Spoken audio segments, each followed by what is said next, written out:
इतवार का दिन था। रात से ही बादल खूब बरस रहे थे। मौसम सुहावना था। निया ने अपने मनपसंद मूली के पराठे बनाए थे और नाश्ता करके छुट्टी मनाने के मूड से गहरी नींद में सो गई थी। जब लगभग 3 बजे उसकी आँख खुली तो परिधि को तैयार होते देख उसने पूछा, परिधि क्या बात है, आज कुछ ज़्यादा ही सज धज रही हो। यह dark lipstick, shoulder cut dress, किसी के साथ डेट पर जा रही हो क्या? निया, आज तू अपनी फ्रेंड के घर नहीं जा रही है क्या? नहीं यार, आज तो मैं पूरा दिन सोऊंगी या फिर अपना novel gone with the wind पूरा करूंगी। वेरी इंटरेस्टिंग नॉवल है, लेकिन आज तो तुझे रूम से 4 बजे जाना ही पड़ेगा। कहते हुए उसके चेहरे पर मुस्कुराहट छा गई। क्यों, किसी के साथ डेट कर रही है? Yes my dear. कौन है? यह नहीं बताऊंगी। परिधि और निया दिल्ली के आसपास की है। एक गाजियाबाद से तो दूसरी मेरठ से है।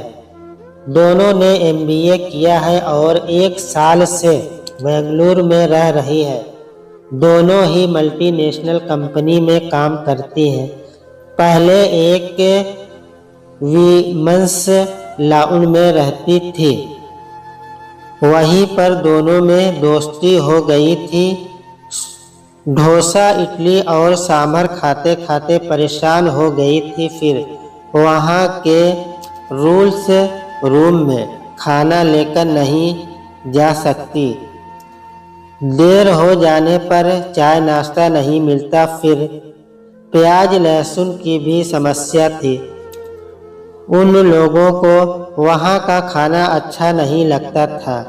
6 महीने किसी तरह झेलने के बाद दोनों ने फ्लैट लेकर रहना तय किया। दोनों ही सारा खर्च आधा आधा बांट लेती, काम भी बांट कर करती। कोई झगड़ा नहीं, साथ में मूवी देखती, एक दूसरे के कपड़े शेयर करती, अपने अपने बॉस की बातें करके खूब हंसती खिलखिलाती, ऑफिस की दिन भर की गॉसिप करती। निया को पढ़ने का शौक था। फुर्सत के समय उसके हाथ में नॉवल होता तो परिधि के हाथ में मोबाइल। वह तरह तरह के वीडियो देखा करती। आज पहली बार उसे परिधि की बात पसंद नहीं आ रही थी। उसने मजाकिया लहजे में कहा, वही तेरा चश्मिश पोपू आ रहा है क्या? परिधि, तू गलत रास्ते पर कदम बढ़ा रही है। यदि तेरे घर वालों को पता लगा तो। निया, तू भी बूढ़ी दादी जैसी बात कर रही है। चल जल्दी निकलने की तैयारी कर, 4 बजने वाले हैं। मुझे कमरा भी तो ठीक करना है। तेरा इरादा शादी वादी का तो नहीं है? वह निया का हाथ पकड़कर उठाती हुई बोली, शादी माई फुट, मैं तो लाइफ को एंजॉय कर रही हूँ। तुम भी एक बॉयफ्रेंड बना लो, जीवन हसीन हो जाएगा। बस कर, अपनी सीख अपने पास रख। मैं तुझसे सीरियसली कह रही हूँ। आज तो मैं मॉल में जाकर भटक लूँगी, लेकिन मेरे साथ रहना है तो रूम से बाहर चाहे जो करो, रूम के अंदर कुछ नहीं। निकल आज तो जा, फिर बाद में जो होगा वो देखेंगे। यह तो बता कि मुझे कितनी देर में लौट कर आना है। आज संडे है, डिनर तो बाहर ही करना है। निया ने अपने बैग में कुछ बुक रखी और सोचने लगी कि कहाँ जाऊँ। वह मॉल में गई। वहाँ मल्टीप्लेक्स में अवेंजर का पोस्टर देख टिकट लिया और हॉल में चली गई। पिक्चर देखकर बाहर आई तो भूख लगी थी। उसने पिज्जा और कोल्ड ड्रिंक ऑर्डर की। उसके बाद जब वह अपने कमरे में पहुंची तो दरवाज़ा अंदर से बंद था, क्योंकि परिधि का बॉयफ्रेंड अभी भी रूम में था। उसने नॉक किया तो परिधि ने अपना कपड़े को ठीक करते हुए दरवाज़ा खोला, लेकिन बिस्तर की हालत वहाँ पर जो कुछ हो रहा था उसकी गवाही दे रही थी। उसके बॉयफ्रेंड ने परिधि को पहले हक किया, फिर किस। उसके बाद निया को गहरी नज़रों से देखा और बोला, hello, I am Vibhor. Nia, you are very smart and beautiful. Thanks for compliment and Vibhor, nice to meet you. दोनों के चेहरे पर मुस्कान छा गई थी। परिधि के चेहरे पर फैली हुई सन्नाटा का अतिरेक उसके रोम रोम से फूट रहा था। निया थकी हुई थी, अपने बेड पर जाकर लेट गई। परिधि उसके पास आकर लेट गई और विभोर की बातें करने लगी। विभोर प्राइवेट कॉलेज से इंजीनियरिंग करके आया है। वह मध्यगृह परिवार से था, लेकिन सपने बड़े ऊंचे देखता था। एक स्टार्टअप कंपनी में काम कर रहा था। 6 फुट लंबा, गोरा चिट्ठा, स्मार्ट, आकर्षक युवक। उसका बात करने का स्टाइल रईस परिवार जैसा था। वह अमेरिकन एसेंट में फर्राटेदार इंग्लिश बोलकर सबको प्रभावित कर देता था। परिधि भी उसकी प्यार भरी मीठी मीठी बातों के जाल में फंस गई थी। निया, मैं बता नहीं सकती कि आज कितना मज़ा आया। तू इतनी जल्दी क्यों आ गई? विभोर तो रात में यहीं रुकना चाह रहा था, कहते हुए वह उससे लिपट गई। निया ने उसके हाथों को अपने ऊपर से हटा दिया और करवट बदल ली। परिधि, तुझे घर वालों का डर नहीं रहा क्या? जब उन्हें तेरी हरकत पता चलेगी तो सोचा है कि क्या होगा? तू चिंता मत कर, यहाँ की बात भला उन लोगों को कौन बताने वाला? परिधि की खुशी से निया को थोड़ी जलन सी हो रही थी, परंतु उस छोटे शहर वाले संस्कार वह अभी भूल नहीं पाई थी। परिधि अपने बेड पर लेटी हुई लगातार चैटिंग में बिजी थी। शायद यह उसके आनंद का फैक्टर इफेक्ट चल रहा था। निया की आंखों से नींद ने दूरी बना ली थी। उसे कुछ अजीब सी फीलिंग हो रही थी। अब निया जब ऑफिस से आती, दोनों आपस में गुटुरंगू करते मिलते। उसके आते ही कॉफ़ी या खाने की बात होने लगती, या फिर विभोर कहता, चलो आइसक्रीम खाकर आते हैं। 1 महीने से ज़्यादा तक यह नाटक चलता रहा। फिर एक दिन परिधि ने कह दिया, मैंने दूसरा फ्लैट देख लिया है, मैं उसमें शिफ्ट कर रही हूँ। परिधि, मैं तुझे वार्न कर रही हूँ, लिव इन धोखा है। तू 18वीं सदी की बातें मत कर, मुझे लाइफ को एंजॉय करने दे। तुम किसी दूसरे के साथ रूम शेयर कर लेना। निया को गुस्सा तो आया, लेकिन इस रोज रोज के फिल्मी लव सीन से तो उसे नजात मिली। प्यार में डूबी परिधि ने ब्रोकर से बात करके जल्दी में 1 लाख सिक्योरिटी मनी लेकर वन रूम फ्लैट ले लिया। उसने सोचा था कि विभोर सिक्योरिटी मनी तो देगा ही, लेकिन अंतिम समय में वह बोला, सॉरी यार, मेरा तो कार्ड रूम में ही रह गया। अब दोनों प्रेमी लिव इन में रहने लगे थे। विभोर सुबह उसके लिए बेड टी बनाकर ले आता और वह उसकी गोद में बैठकर चाय का मज़ा लेती। दोनों मिलकर नाश्ता बनाते, फिर अपने अपने ऑफिस चले जाते। विभोर को कुकिंग का शौक था और वह अच्छा खाना बना लेता था, इसलिए वह कुछ कुछ बनाता रहता। एक दिन परिधि ऑफिस से आकर बोली, आज बहुत भूख लगी है डार्लिंग। फिकर नॉट, मैं आज डिनर में तुम्हें लज्जा पराठे और शाही पनीर खिलाने वाला हूँ। और एक्सपर्ट कुक की तरह उसने डिनर बनाना शुरू कर दिया। वह हेल्प के लिए आई तो उसने प्यार से उसे अपनी बाहों के घेरे में ले चुंबन लेकर कहा, माई लविंग सोना, आज नो एंट्री का बोर्ड लगा है, तुम आराम से मूवी देखो, बस तुम्हारा सैफ हाजिर है। परिधि तो अपने निर्णय पर खुशी से झूमी जा रही थी कि विभोर के साथ लिव इन के लिए उसने पहले क्यों नहीं सोचा। वह विभोर की बातों के झूले में खुशी के गोते लगा रही थी।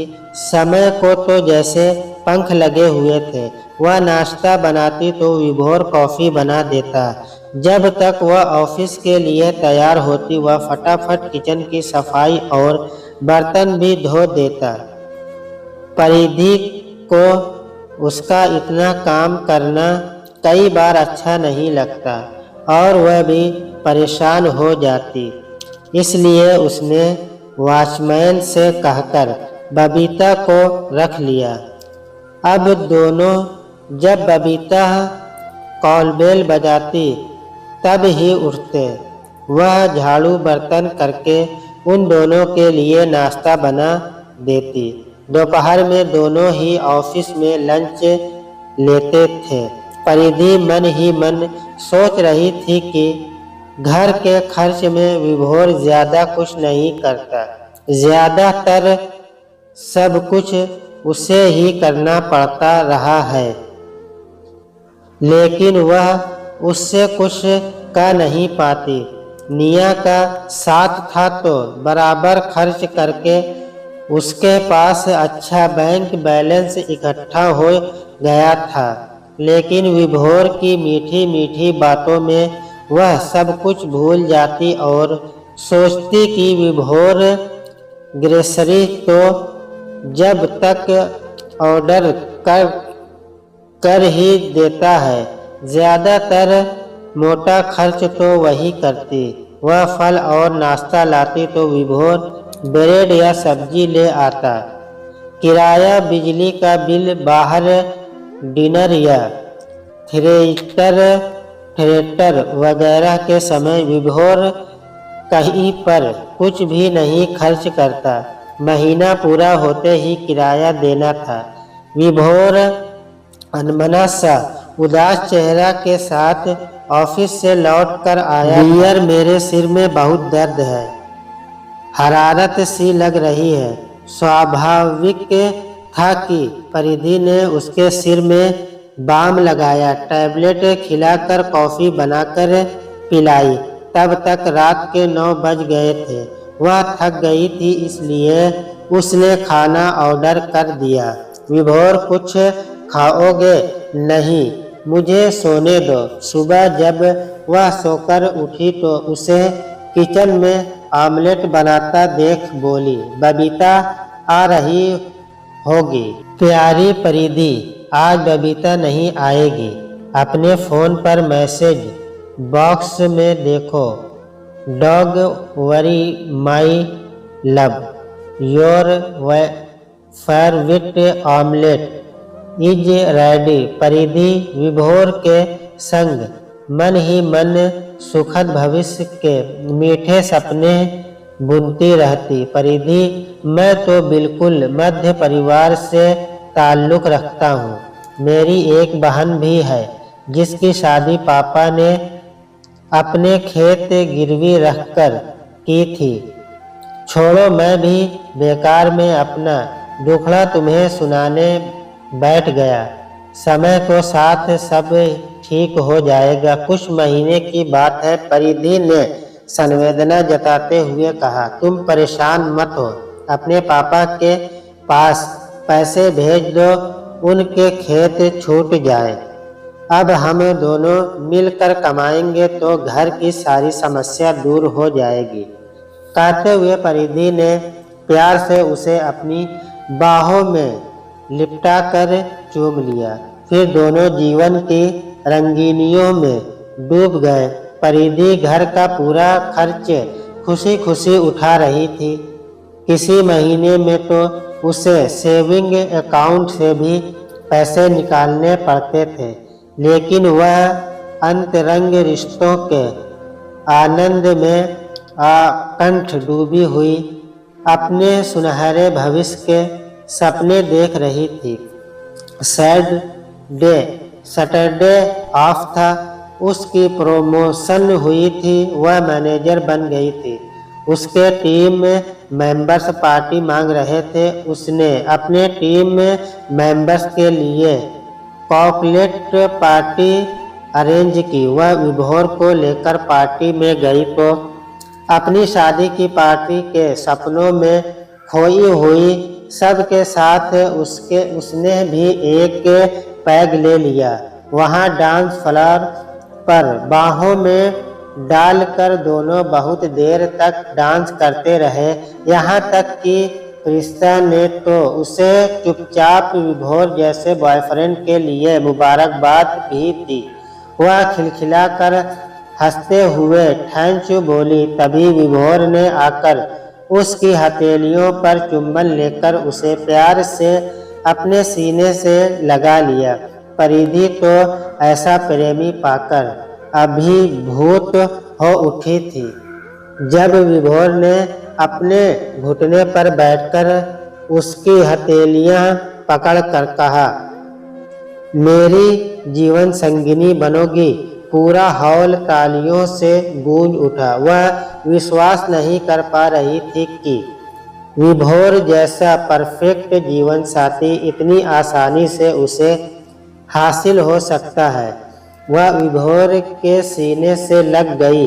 पूरा हॉल तालियों से गूंज रहा था। वह खुशी से अभिभूत हो रही थी। पार्टी समाप्त हो गई थी। वह गहरी नींद के आगोश में चली गई थी। कुछ नशे की खुमारी, सपने सच होने का एहसास होने की खुशी में डूबी वह सपनों की दुनिया में खोई हुई थी। वह और विभोर बहुत ऊंचे पहाड़ पर गए हुए हैं और विभोर उसे अकेला छोड़कर कहीं चला जा रहा है। वह जोर जोर से चीख रही है, विभोर विभोर, मुझे अकेला छोड़कर मत जाओ, प्लीज विभोर। तभी विभोर ने उसे जगा दिया। परिधि कोई बुरा सपना देख रही थी। हाँ विभोर, मुझे छोड़कर तुम कभी मत जाना। कहते हुए उसने उसे अपनी बाहों में पकड़ लिया। कैसी बात करती हो, मैं भी तुम्हारे बिना नहीं रह सकता। तुम तो मेरी जान हो, मेरा लब हो। कहते हुए उस पर चुम्बनों की बौछार कर दी। प्यार में डूबी परिधि की आंखें छलछला उठी। दोनों को साथ रहते लगभग 6 महीने हो गए थे। परिधि अब विभोर से शादी कर सेटल होना चाहती थी। एक दिन विभोर अनमना सा ऑफिस से लौटकर आया और अपना सामान समेटने लगा। उसकी आंखें छलछला रही थी। उसने डिनर तैयार किया और परिधि का इंतजार करने लगा। जब से वह मैनेजर बनी थी, वह शाम को लेट आने लगी थी। परिधि जब लौटकर आई तो अचानक विभोर को कैब सामान के साथ देख वह चौंक पड़ी। सुबह तो सब ठीक था। पूछा, क्या हुआ? मैं अपने घर जा रहा हूँ। मेरी माँ को कैंसर का शक है, इसलिए उन्हें लेकर टाटा कैंसर हॉस्पिटल जाना पड़ेगा। परिधि, जिस स्टार्टअप के लिए मैं रात दिन मेहनत कर रहा था, उसके फाइनेंसर ने हाथ खड़े कर दिए। हम लोगों की सैलरी भी मारी गई। ऐसा मन कर रहा है कि पंखे से लटक जाऊं। कहते हुए अपना मुंह फेर लिया। शायद वह अपने आंसू छिपाना चाहता था। मैं पापा के सामने किस मुंह से जाऊंगा? मेरे पास तो कुछ भी नहीं है। मैं तुम्हारे पैसे भी नहीं लौटा पाया। मैं बहुत नालायक हूँ। पापा आस लगाए बैठे हैं कि बेटा कमा कर पैसा लेकर आएगा तो माँ का इलाज बड़े हॉस्पिटल में करवाएंगे। परिधि, अगर मैं जीवित रहा तो तुम्हारे पैसे ज़रूर लौटाऊंगा, नहीं तो अगले जन्म में। यह कहते हुए वह तेजी से उठ खड़ा हुआ। परिधि असमंजस की स्थिति में विभोर की बातों पर सहसा विश्वास नहीं कर पा रही थी। यह कैसी दुविधा की घड़ी उसके जीवन में आ खड़ी हुई है। विभोर के लिए उसके दिल में प्रतिबिंब प्यार था। वह उसके प्यार में आकंठ डूबी हुई थी। उसके बिना अपने जीवन की कल्पना करते ही घबरा उठी। कुछ क्षणों तक सोचने के बाद बोली, विभोर, तुम पैसे के लिए मेरा तेरा क्यों कर रहे हो? तुम्हारी माँ आखिर मेरी भी तो माँ हुई। जो कुछ भी मेरा है वह हम दोनों का ही है। माँ बीमार है तो मेरा भी तो तुम्हारे साथ चलना बनता है। मैं छुट्टी के लिए अप्लाई करती हूँ। विभोर घबरा कर बोला, इस समय तुम्हारा जाना क्या उचित होगा? सब लोग वैसे ही परेशान हैं। तुम नई मुसीबत खड़ी करने की बात कर रही हो। मेरी जान तो वैसे ही हलक में अटकी हुई है। एक हफ्ते से अपने पैसे मिलने के लिए हर तरह से कोशिश कर रहा था, लेकिन सारी मेहनत बेकार हो गई। 3 महीने से एक पैसा नहीं मिला, पर मिलने की आस तो बनी हुई थी। आज तो वह आस भी टूट गई। विभोर के चेहरे पर निराशा, लताशा और मायूसी छाई हुई थी। परिधि, मैंने तुम्हारे लिए डिनर बना दिया है।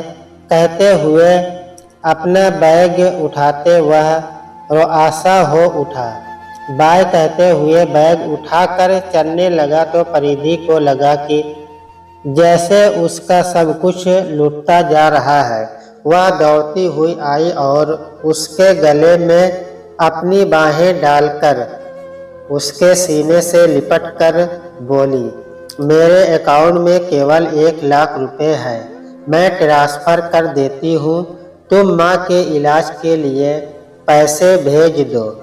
मैं आज अपने यहाँ फायरिंग के लिए तुम्हारे नाम को रिकमेंड कर दूंगी। मेरा जाना ज़रूरी है परिधि। मैं तुम्हारा यह एहसान सारी ज़िंदगी नहीं भूल सकता। कहते हुए उसे अपने आलिंगन में समेट कर उसके होठों पर अपने होठ रख दिए। फिर बैग उठाकर डबडबाई आंखों से तेजी से बाहर चला गया। परिधि ने मियाँ को फ़ोन मिलाया और काफ़ी देर तक बात करती रही, लेकिन विभोर के जाने की बात नहीं बताई। उसकी आंखों की नींद उड़ गई थी। एक ओर विभोर चला गया था तो दूसरी ओर उसने भावुकता में आकर अपनी बचत के सारे पैसे भी उसे दे दिए थे। कुछ दिनों पहले जब पापा ने उससे पूछा था कि परिधि तुम्हारी शादी के लिए लड़का देख रहे हैं तो उसने बोल दिया था, आपको परेशान होने की ज़रूरत नहीं है, मेरे ऑफिस में एक लड़का मुझे पसंद है, मैं जल्द ही आप लोगों के पास उसे लेकर आऊँगी। वह फ़ोन मिलाती तो उसका फ़ोन बंद आता। उसकी आँखों की नींद उड़ी हुई थी। वह उसके गांव घर के बारे में कुछ नहीं जानती थी, न ही उसका ऑफिस में मन लगे, न ही अपने फ्लैट में। वह रात दिन बिना पानी के मछली की तरह तड़प रही थी। बार बार फ़ोन मिलाती लेकिन उसका फ़ोन बंद आता। वह अपनी बेवकूफ़ी पर कभी रोती तो कभी नाराज़ होकर अपने पैर पटकती। आने दो, इतना सुनाऊंगी कि वह भी याद करेगा कि उसका भी किससे पाला पड़ा है। अब उसके चेहरे पर मुस्कुराहट छा गई थी, लेकिन तुरंत ही उसके चेहरे पर चिंता की लकीरें खिल गई। वह तपस्या निराशा के गर्त में डूब गई। ऐसा तो नहीं कि विभोर उसे धोखा देकर कहीं चला गया है, फिर वह स्वत्र करती नहीं, ऐसा नहीं हो सकता। वह उसे बहुत प्यार करता है, धोखा नहीं दे सकता। पूरे 5 दिनों के बाद रात के 10 बजे उसका फ़ोन आया। परिधि, हम लोगों का सपना पूरा होने वाला है। वह पूछते ही बोली, पहले यह बताओ तुम्हारा फ़ोन क्यों बंद आ रहा था? मैं बहुत नाराज़ हूँ, मुझे कुछ नहीं सुनना। मैं कान पकड़कर माफ़ी मांग रहा हूँ। पहले खुशखबरी सुन लो, फिर नाराज़गी दिखा देना।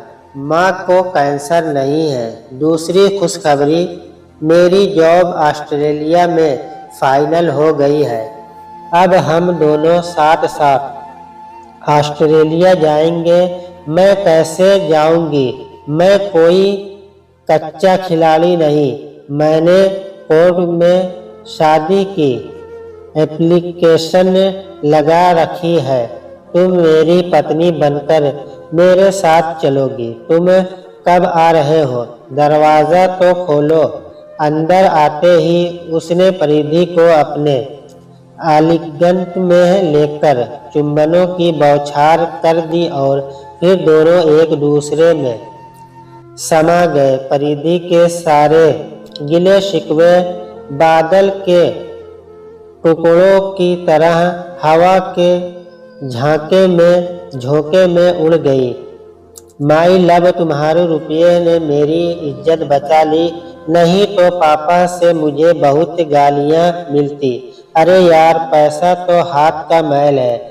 आई am so lucky my dear कहते हुए अपने बैग से लाल रेशमी कपड़े में बंधे हुए एक जोड़े कंगन निकालकर उसकी सूनी कलाइयों में पहना दिए। ये कंगन चुपके से अम्मा ने अपनी बहू के लिए दिए हैं। परिधि कंगन पहनकर भावुक हो उठी और फिर अपने प्रेमंत के गले से लग गई। परिधि, माई डियर, डोंट वरी, मैं तुम्हारा पूरा पैसा चुका दूंगा। परिधि ने उसके होठों पर अपनी उंगली रख दी, फिर दोनों एक दूसरे में खो गए। 1-2 दिन ही बीते थे। वह बोला, अच्छी मुसीबत है, सब फ्रेंड्स पार्टी मांग रहे हैं। सही तो कह रहे हैं, पार्टी तो बनती ही है। चलो तुम भी क्या कहोगे? मैं तुम्हारे लिए पार्टी स्पॉन्ट कर लेती हूँ। जल्द ही पार्टी हुई, जमकर धमाल हुआ। पार्टी को यादगार बनाने के लिए परिधि ने जाने माने सिंगर कृष्ण को बुलाया था। संगीत की धुन पर शोर शराबा, डांस और ड्रिंक की मस्ती में सब डूबे हुए थे। आधी रात तक प्रोग्राम चलता रहा। एक दूसरे की बाहों में बाहें डाले वे दोनों मस्ती में थिरकते रहे। कुछ नशे का सुरूर और कुछ खुशी की मस्ती दोनों होश खो बैठे थे। उस खास दिन के लिए परिधि ने होटल में हनीमून सूट बुक किया हुआ था। आज की रात को वह अपने जीवन की मधुर यामिनी की तरह जी लेना चाहती थी। रूम के बाहर डू नॉट डिस्टर्ब का कार्ड लगा दिया था। परिधि की जब आंख खुली तो दोपहर के 11 बज गए थे। उसने अपने चारों तरफ नजरें दौड़ाई तो विभोर कहीं नहीं दिखाई पड़ा। उसका सिर दर्द से फट रहा था, परंतु रात के सुखद पलों को याद करके उसके चेहरे पर मुस्कान की रेखा खिंच गई। वॉशरूम देखा खाली था। उसके कपड़े भी कहीं नहीं दिखे तो जल्दी से वह अपने कपड़े पहन तैयार हुई। इस बीच वह बार बार विभोर का नंबर मिलाती रही, लेकिन नंबर नहीं मिला। वह परेशान हो उठी। कमरे में आई तो वहाँ विभोर का बैग न देखकर मन आकांक्षाओं से घिर गया। उसने विभोर के फ्रेंड कार्तिक को फोन लगाया तो असलियत सुनते ही वह गश खाकर गिर गई। विभोर तो ऑस्ट्रेलिया की फ्लाइट में बैठ चुका होगा। यह सुनते ही सहसा विश्वास ही नहीं कर पाई। कार्तिक ने बताया कि उसका वीज़ा बनकर आ चुका था। यह सारा प्रोसेस तो काफ़ी दिनों से चल रहा था। क्या विभोर ने तुम्हें कुछ भी नहीं बताया था? यह सब सुनकर उसके हाथ से मोबाइल गिर गया। वह क्रोधित होकर अपना सामान उठा कर फेंकने लगी थी। फिर निराश होकर अपने बेड पर बदहवास गिर और फूट कर रोने लगी। लेकिन क्षण भर में ही वह क्रोधित होकर चीखने लगी। अब यह तो वह समझ गई थी कि विभोर ने अपने प्यार की मीठी मीठी बातों के जाल में फंसाकर उसे धोखा दिया। विभोर जालसाज है। उस अपने चारों तरफ अंधकार छाया दिखाई पड़ रहा था। उसने अपना सामान पैक किया और छुट्टी का मेल लिखकर फ्लाइट में बैठ अपने घर मेरठ पहुंच गई। जब उसकी मां सविता जी ने अचानक किसी पूर्व सूचना के उसे आया देखा तो सोचा यह उस लड़के को लेकर आई है। लेकिन जब सविता जी ने उसके उदास व उतरे चेहरे को देखा तो उस पर बरस पड़ी। तेरा आशिक तुझे छोड़कर भाग गया, मैं तो पहले से ही जानती थी। अब रो अपने कर्मों पर। तेरी बेवकूफ़ी के कारण जाने बूझे परिवार का इतना अच्छा लड़का हाथ से निकल गया। मेरे तो कर्म ही फूटे हैं जो ऐसी नालायक लड़की पैदा हुई। तुम नौकरी करने गई थी कि इश्क लड़ाने? हमने पहले ही कह दिया था कि पैसा जोड़कर रखो, शादी में काम आएगा। तेरी पढ़ाई में ही लाखों खर्च हो गए। 2 साल से नौकरी कर रही हो। कितना पैसा है तुम्हारे अकाउंट में? बस चुप हो जाओ माँ। तुम इतने दिन से नौकरी कर रही थी कि घास काट रही थी। उसने अपना कमरा जोर से बंद कर लिया और फिर फफक पड़ी कि वह क्या करे, कहाँ जाए, अपना दर्द किससे साझ करे। उसने रात में खाना भी नहीं खाया। लेकिन जब पापा ने उसे समझाया कि जीवन रुक जाने का नाम नहीं है, चलते रहना ही जीवन है, जैसे सुबह के बाद शाम अवश्य आती है, वैसे ही जीवन में सुख और दुख तो आते जाते रहते हैं। पापा की बातों से मन को तसल्ली मिली, पर रात आते ही विभोर के आलिंगन की तड़प से उसकी आँखों की नींद रूठ गई। उसने लैपटॉप से टिकट बुक किया और बैग पैक करके फिर से बेंगलोर के अपने कमरे में आ गई। वह विभोर को भूलकर दोबारा अपनी जिंदगी की नई शुरुआत करना चाहती थी। निराशा, हताशा के कुहासे से जल्द ही उसने अपने को आज़ाद कर लिया, पर उसने मन ही मन निश्चय कर लिया कि जैसे विभोर ने उसे धोखा दिया है, अब वह भी इसी तरह से लड़कों के साथ प्यार का नाटक करके, उसके पैसों पर ऐश करके उन्हें चीट किया करेगी। उनके संग बड़े रेस्टोरेंट में डिनर करेगी, डांस करेगी और उनके पैसों पर ऐश किया करेगी। उसने नित्य नए लड़कों के साथ दोस्ती करके संबंध बनाना शुरू कर दिया।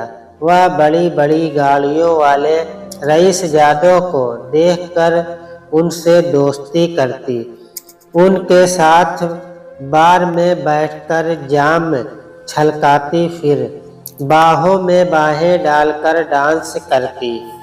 दूसरों को धोखा देते देते वह कब खुद नशे की शिकार बनती चली गई, यह जान ही नहीं पाई। सुबह आँख खोलते ही चाय की जगह जाम की तलब लगने लगी।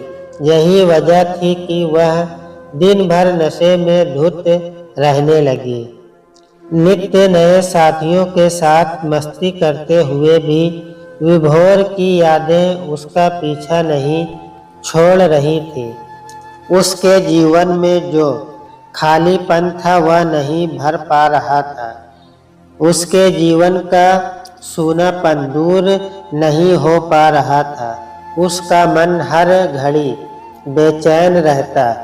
विभोर के साथ बिताए हुए खुशनुमा लम्हे उसकी आंखों के सामने नाचने लगते। ऑफिस के काम में उसका मन नहीं लगता। वह अक्सर गलतियां कर बैठती। बॉस नाराज होते। उससे वार्निंग मिल चुकी थी। वह हर समय खोई खोई सी रहती, गहरे अवसाद की शिकार हो चुकी थी। अब उसकी नौकरी भी छूट गई। फ्लैट का किराया कहाँ से दे?